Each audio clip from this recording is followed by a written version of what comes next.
So before this video starts, I just wanted to tell you guys that I am streaming a ton on Twitch now. If you guys want to come catch my live streams, just go down to the link below. You guys can watch me do some stupid crap and play some fun games. So come join. Also, we now have a P.O. box, and if you guys want to send us fan mail, drawings, art, anything you guys want to send us, as long as it's legal, please do send it on over. The P.O. box, that's probably in the screen right now. And also one last thing, we do have a Discord in the link below. You guys want to join the Discord and talk to me, October, and a bunch of other cool furries. Let's get on with the video.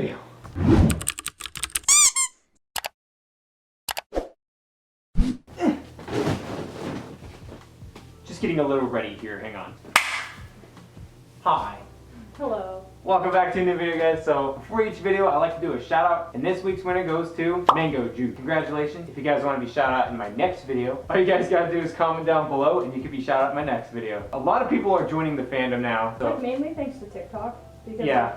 TikTok. Younger people now have like a platform where they can see furries and they're like, oh, what are those? Yeah, and not only that, but TikTok is one of the easiest platforms to go viral on. So today we just wanted to talk about some of the do's and don'ts of being a furry, what you should do, what you should look out for, and all that kind of stuff, what you should do at cons and all that stuff. So we got a few things written down on my phone, so let me grab my phone. I've only got stuff written down on my phone only because like we don't want to leave anything out. This is something that's super important to have within the fandom. You want to have this knowledge before you just jump into going to a con, before buying a fursuit, before speaking to artists. All that kind of stuff it's just super essential to know who you're talking to and what to do. Start off, this is a big one. She's within the artist community. She's gonna talk about scammers. Artist scammers, that is. There's so many. See, if you are ever doing any kind of business with somebody, like say on like Facebook or something like that, before you buy, before you do anything, always look up that person's name and then put beware after it, and it will show you everything. There's just so many things you need to be wary of,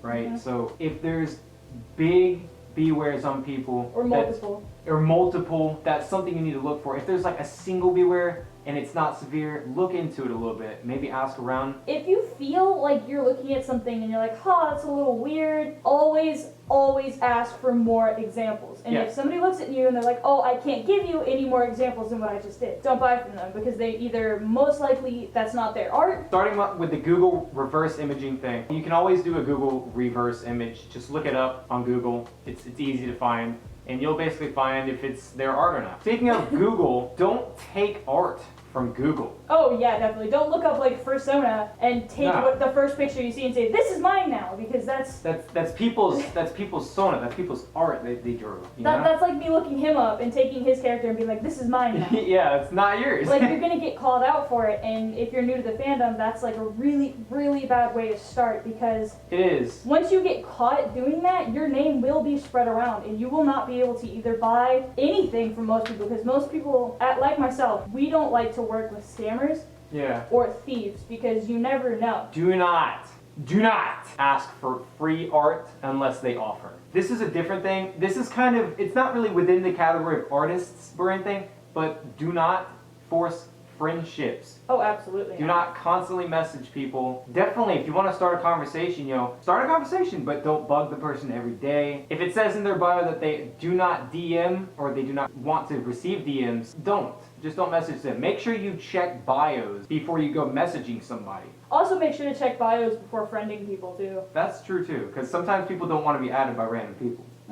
Not even just Facebook, but like certain Twitters people don't want to be added on. Some Twitters are, they just don't want anyone but their friends on it. So that's basically the art side that you need to watch out for. Be respectful. That's all we ask. That's all everyone asks. Alright, so next up we have the do's and don'ts at cons. This is a big one because a lot of you guys like going to cons. A lot of you don't have suits, but I got something to say about that at the very end of the video. Just stick around. The first thing we encourage to do is, you guys want pictures of everybody, go take pictures of everybody, give somebody a hug, but this is when it kind of comes into play. Always ask for a picture. Always ask for consent. Always ask for consent. Because a fursuit does not mean consent. It does not. It's just like a cosplay at an anime convention. Yeah, do not tug on tails, do not pull at their fur, do not touch their face, unless you know them. I mean, just be respectful. It's all about respect, guys. That's all it is. Because if you don't own a fursuit, like, here's the thing. When I'm looking forward, alright, I can't see my hands up here. I cannot see him. This is how far I can see. In my suit, every suit has a different range of vision. In my suit, looking forward right now, I can't see Kona. I cannot see where he is or what he's doing. And I can't see right here either. Right here is complete blind spot for me. I can only see from here out.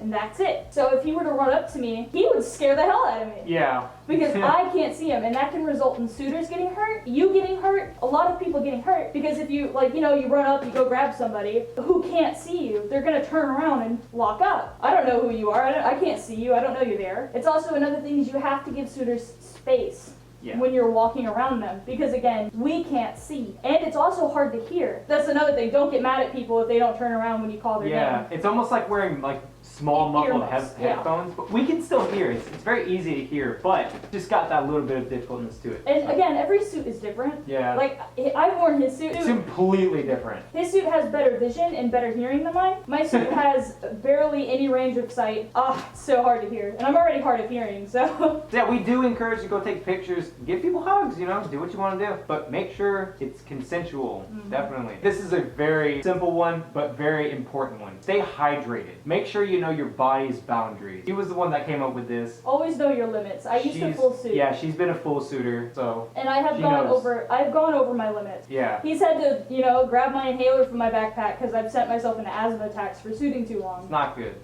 Be air conditioned, bring coolers if you can, just whatever you can to stay cool. Trust me, even if it's 50 degrees in the room, it's going to be hot. It's like wearing a rug, pretty much. If you have a full suit on, it's exactly like wearing, you know, a fleece blanket or a rug. Even being impartial, when I was at Megaplex, they kept it cool in there, and I was like, we need to take a break, you know? Go to the Headless Lounge. Speaking of the Headless Lounge. Never go into the Headless Lounge to go, like, if you see him, don't go like, oh my god, like, Kona! don't run up to people, don't try to take pictures of people. That's actually also a rule at the cons. It's not allowed. There are no pictures allowed in most Headless Lounges, if not all. They actually have signs that are posted saying do not take pictures of people in the Headless Lounge. Yeah, it's not. Because that puts people at danger. Yeah. He doesn't like to show his face in his videos. So taking a picture of his face and then posting it, that's just, it's so rude. That's a violation of privacy. Rude. So this is another big one when you're con going. Please, for the love of God, shower, put deodorant on, smell nice for others. There are fursuit sprays. There's been multiple times where we've gone in, wanted to just barf everywhere because of nasty ass people wanting to wear some stank ass sweat on their skin. Also, please, for the love of everything, brush your suit. Brush your suit. Because when the fur starts looking gross. If you don't brush your suit enough, the fur will actually roll up and like stick together. It's not good. Yeah, this suit does it. I just brushed it before this video. I have to brush if I don't brush my fursuit like at least every time I wear it, I brush it the second time. There's no second time I don't brush my suit. My mohawk looked disgusting before this, and now it looks flawless. Looks sleek. This also has to do with con going. Do not bunk with strangers online. That is dangerous, and you are putting yourself at risk. Because you don't know these people. You don't be like, oh my god, hey look, a free con. No, because that can get you hurt, robbed. So many things can happen to you. I've seen this happen with a lot of younger suitors who are like, oh my god, these people, you know, on Facebook, I don't know who they are, like Kimber Wolf invited me to bunk with them. Yeah. And it's like, then I hear some horror story because they got, you know, hurt. Also, drop crotch suitors.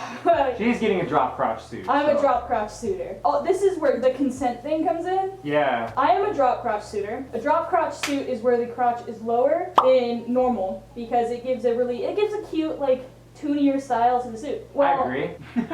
The thing with drop crotch suits is the stomach of my suit lines up with my actual groin. So if you like run up to me and go like, oh my god, belly rubs, you're gonna touch my groin. I love you. We had some technical difficulties. Anyways, like we were saying, back on the topic of drop crotch suitors. Anyways, like I was saying, I am a drop crotch suitor. Drop crotch suits, the stomach of the suit lines up with the person's groin. Yeah. So like if you were to run up to me, you would be touching like my no-no square. And you would not have a fun time because I would either yell at you or he would yell at you. Ask me before you touch me. Yeah, those kinds of things are super important because you don't know who's a child in suit. Oh, exactly. You don't know somebody's age. Yeah, that comes back into the consent that we were talking about. You can't just run up to somebody and hug them. If you inappropriately touch somebody anyway in suit, that's one, not okay, and two, what if it were a child? Exactly. There's a lot of very young suitors, and you know, you can't see my face. Yeah. You don't know how old I am. Exactly. Another big thing is do not make fun of the quality a fursuit. Do not. Some people try their hardest. And that's just not something you should do. You shouldn't judge somebody off the quality of what they are. It's a hobby that people love doing. It's just to some people it's not a hobby. To me, it's a hobby for me. You know, this is something I do on my free time. I love it. Don't make fun of quality suits. There's, like we said with the kids, there's a lot of kids in the fandom. Just getting and started. A lot of them want to be suit makers. Exactly, and everybody starts somewhere. They gotta start somewhere, exactly. And you can't sit there and be like, ha, your suit's garbage, because that makes you a garbage person. Like, if you're gonna sit there and rag on some kid, for, like, if you're gonna bully somebody for the quality of their suit, just because they can't afford a $4,000 suit like you, like, does not mean they're not, like, just as good. It doesn't mean that they're not just as good in the fandom as you. Like, now, coming out of the suit portion of the fandom, this is a big one. If you don't own a fursuit, you will always be a part of the fandom. Never think you aren't part of the fandom. She's gone to cons with me where she hasn't had her fursuit. I've been her handler at multiple cons. I didn't have a fursuit back then, but look at me now. I mean, hey, I've got a fursuit. You're all welcome. And if you would like to join the fandom, if you think you're in the fandom, you are in the fandom. If you want to be in the fandom, you are in the fandom. Suit or not, artist or not, you are literally valid. Like, it doesn't matter. If you literally just look at somebody, I like furries just because I like the suits, you're valid. If you're like, well, I'm not part of the fandom, but I'm still there because, you know, my friend is, you're valid. I didn't have a fursuit. I didn't have a Sona. I did have a Sona for a long time before I got my fursuit. But I knew I was a furry before I had a Sona. It was great. That's all that matters. If you guys want to be a furry, you can all be a furry. You guys make sure you stay safe at every con you go to. Make sure to be aware of people. That's all we really wanted to talk about today. Like I said, if you guys want to be shouted out in my next video, all you have to do is comment down below and you guys can be shouted out next. We hope you guys enjoyed this video and we'll see you guys next time.